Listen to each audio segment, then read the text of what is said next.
చందమామ కథ, సుకేసుని కథ. పూర్వం మాణిక్య ద్వీపాన్ని చంద్రసేనుడనే రాజు పాలిస్తూ ఉండేవాడు. చాలా కాలానికి కానీ ఆయనకు సంతానం కలగలేదు. ఆ కలిగినది ఒక ఆడపిల్ల. ఆమె ఎంతో అందమైనది. ఆమె శిరోజాలు పట్టువలే మృదువుగా బంగారు రంగుతో మెరుస్తూ ఉండటం వల్ల ఆమెకు సుకేసుని అని నామకరణం జరిగింది. సుకేసుని 16వ పుట్టినరోజు పండుగ ఎంతో వైభవంగా జరుగుతూ ఉంటే, అదే సమయంలో కింకిణి అనే యక్షిత బిచ్చగత్తె రూపంలో రాచనగరులోకి ప్రవేశించింది. ఆమెను ఎవరూ గమనించలేదు. కింకిణి సరాసరి సుకేసుని దగ్గరకు వెళ్ళింది.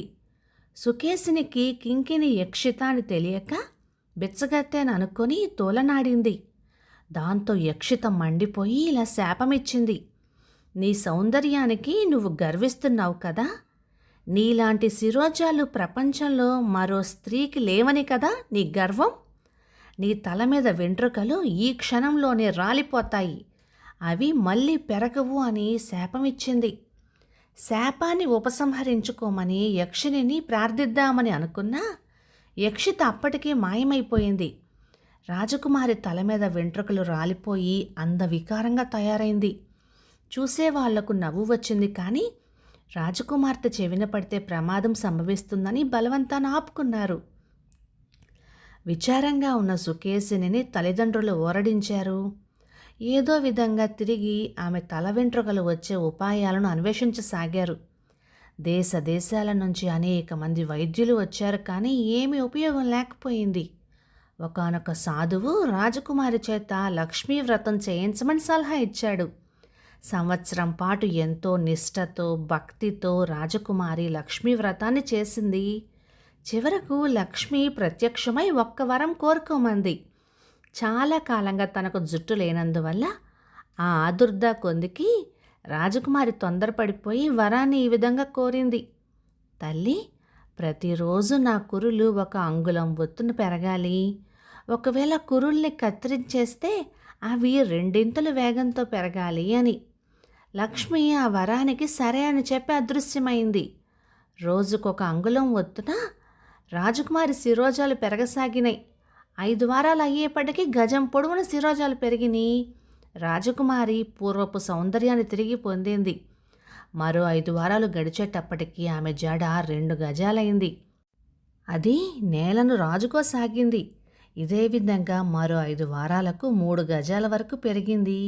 ఇక కత్తిరించక తప్పలేదు. కత్తిరించింది మొదలు రోజుకు 2 అంగుళాలు ఒత్తున జుట్టు పెరగసాగింది. రాజకుమారి లక్ష్మీదేవిని కోరిన వరం అదే కదా. కత్తిరించడం వల్ల ప్రయోజనం లేదు. కత్తిరించిన కొద్దీ మరీ త్వరగా వెంట్రుకలు పెరగసాగినాయి. కత్తిరించక ఇంక చేసేదేమీ లేక రోజు రాజకుమారి నిద్ర లేవకముందే 2 మనుషులు కురుల్ని కత్తిరించాలి. ఈ కత్తిరించిన జుట్టునంతటిని బల్లల్లో తీసుకొని వెళ్ళి ఊరు బయట పారవేయాలి. రాను రాను మరీ ఘోరంగా తయారైంది పరిస్థితి. రాజకుమారి నిద్రించేందుకు చాలా పెద్ద గది అవసరమైంది. జుట్టు విపరీతంగా పెరగటం, దాన్ని కత్తిరించగానే 2 వేగంతో తిరిగి పెరగటం, రోజు ఇదే జరుగుతూ వచ్చింది. ఈ స్థితిలో జీవించటం అనవసరమని రాజకుమారి నిరాశ చెందింది. పూర్వపు ఆ జుట్టు లేకపోవడమే హాయిగా ఉన్నట్టుగా తోచింది ఆమెకు. ఆమె బాధ చూడలేక రాజుగారు ఒక ప్రకటన చేశారు. రాజకుమారి జుట్టు పెరగకుండా ఆపగలిగిన వారికి ఆమెనిచ్చి వివాహం చేయటమే కాక తన రాజ్యాన్ని కూడా ఇస్తానని దేశాల చాటింపించాడు. ఎంతోమంది రాకుమారులు, వైద్యులు, మంత్రగాళ్ళు, తంత్రగాళ్ళు వచ్చారు, కానీ ప్రయోజనం లేకపోయింది. చివరకు ఇంద్రనాథుడనే రాకుమారుడు వచ్చాడు. అతను చాలా తెలివిగలవాడు. ఏదైనా ఉపాయంతో ఈ అపాయాన్ని దాటించాలని యోచన చేశాడు. ఈ ఉద్దేశంతో ఇంద్రనాథుడు రాజకుమారితో ఇలా అన్నాడు. నీవు మేడ మీద గదిలో పడుకుంటావు కదా, నేను తోటలో ఉంటాను. ఈ రాత్రి నిద్రపోకుండా నీ జుట్టు పెరిగే సమయం ఏమిటో నాకు చెప్పు అని రాజకుమారుడు చెప్పాడు. ఇంద్రనాథుడు చెప్పిన విధానంగానే అర్ధరాత్రి సమయంలో జుట్టు పెరగనారంభించింది. ప్రారంభించగానే సుకేసిని ఇంద్రనాథునికి ఈ సంగతి తెలియపరిచింది. వెంటనే ఇంద్రనాథుడు ఇలా అన్నాడు. నీ జుట్టుని కిటికీ చువ్వలకి బిగించి కట్టి మెల్లగా కిందకి దిగిరా నువ్వు అని. అతను చెప్పిన విధంగానే రాజకుమారి తన జుట్టుని కిటికీ చువ్వలకు బిగించి కట్టి మెల్లిగా కిందకి దిగసాగింది. ఆమె నేల మట్టానికి 1 గజం ఎత్తులోకి రాగానే రాజకుమారుడు ఆమె జుట్టుని కత్తిరించేశాడు. ఆమె జుట్టు పెరగడం ఆగిపోయింది. ఇదెలా జరిగిందో తెలియక రాజుగారు ఆశ్చర్యపడితే ఇంద్రనాథుడు ఇలా అన్నాడు, ఏముంది ప్రభు, ఇదివరకు మీరు రాజకుమారి నుంచి జుట్టుని కత్తిరించేవారు, అందుకనే జుట్టు పెరుగుతూ ఉండేది. నేను జుట్టు నుంచి రాజకుమారిని కత్తిరించాను, అందుకని ఇంకిప్పుడు జుట్టు పెరగడం ఆగిపోయింది అని చెప్పాడు. అతని తెలివితేటలను అందరూ మెచ్చుకున్నారు. కానీ ఇక్కడ ఒక పెద్ద ఇబ్బంది వచ్చి పడింది. రాజకుమారి జుట్టు పెరగడం అయితే ఆగింది, కానీ రాకుమారే పెరగటం ప్రారంభించింది. మరీ విపరీత పరిమాణంలో ఆమె పెరగసాగింది. ఆమె పెరిగే శరీరానికి రాజభవనం చాలలేదు. మైదానంలోకి వెళ్ళవలసి వచ్చింది. మైదానం కూడా చాలకపోతే ఆమె సముద్రంలో దిగింది. ఎంతో లోతైన సముద్రం ఆమెకు మోకాలి వరకే వచ్చిందట. అంటే ఆమె ఎంత ఎత్తు పెరిగి ఉంటుందో సులభంగా ఆలోచించుకోవచ్చు. పూర్వం జుట్టును కత్తిరించినట్లుగా ఇప్పుడు మనిషిని కత్తిరించే అవకాశం లేదు కదా.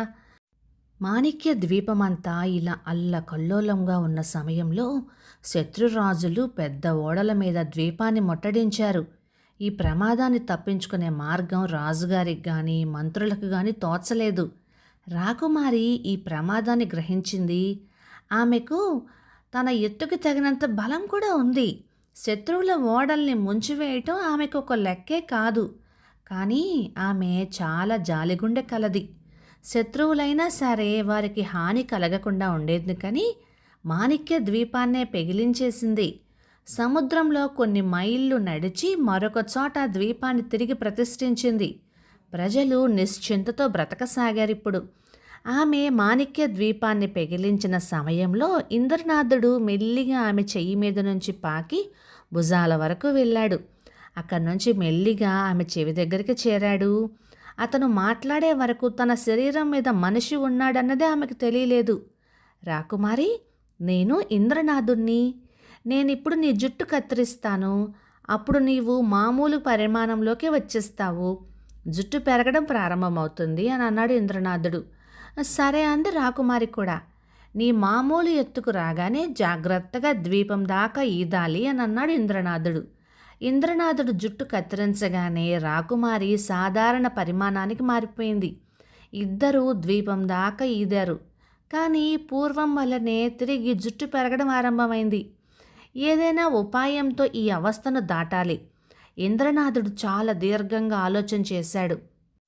ఒక పెద్ద త్రాసును తెప్పించాడు. ఒక తక్కెడలో రాజకుమారిని కూర్చోబెట్టాడు. తక్కెడ ఆమె వైపున భూమిని ఆనింది. పెరిగే ఆమె తల వెంట్రుకలను రెండో వైపు తక్కెడలో వేయసాగాడు.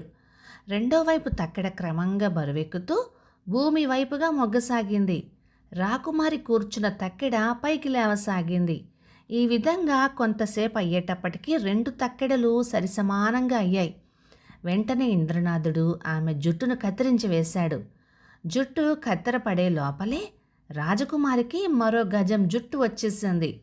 కానీ చిత్రం ఏమిటంటే ఈ స్థితిలో ఆమె జుట్టు మరి పెరగడం ఆగింది. ఎందుకంటే దీని వెనకాల ఒక కారణం ఉంది. ఇప్పుడు ఆమె జుట్టు పెరగాలో లేక ఆమె పెరగాలో తెలియక రెండింటి పెరుగుదల ఆగిపోయింది. జీవితంలో తీరదు అనుకున్న ఈ సమస్య ఈ విధంగా తీరిపోయింది. అందుచేత తనకు మహోపకారాన్ని చేసిన ఇంద్రనాథుణ్ణి సుకేసిని వివాహమాడింది. కథ సమాప్తం. ఇక ఈ కథ 1953 జనవరి నెల చందమామలో వచ్చింది. రచయిత హెచ్ ఆంజనేయ శర్మ గారు, గుంటూరు నుంచి. ఈ కథ మొదలైనప్పుడు సుకేసిని అన్న పేరు విన్నప్పుడు ఇంగ్లీష్ కథ రెపన్జిల్ లాగా ఉంటుందేమో అనుకున్నాను. కథ బాగుంది. మీకు ఎలా అనిపించిందో చెప్పండి. సుకేసిని కథ. ఇక ఈ కథ మీకు నచ్చినట్లయితే లైక్ చేయండి, షేర్ చేయండి. ఇలాంటి ఎన్నో మంచి తెలుగు కథల కోసం మన ఛానల్ని సబ్స్క్రైబ్ చేయండి. Thank you.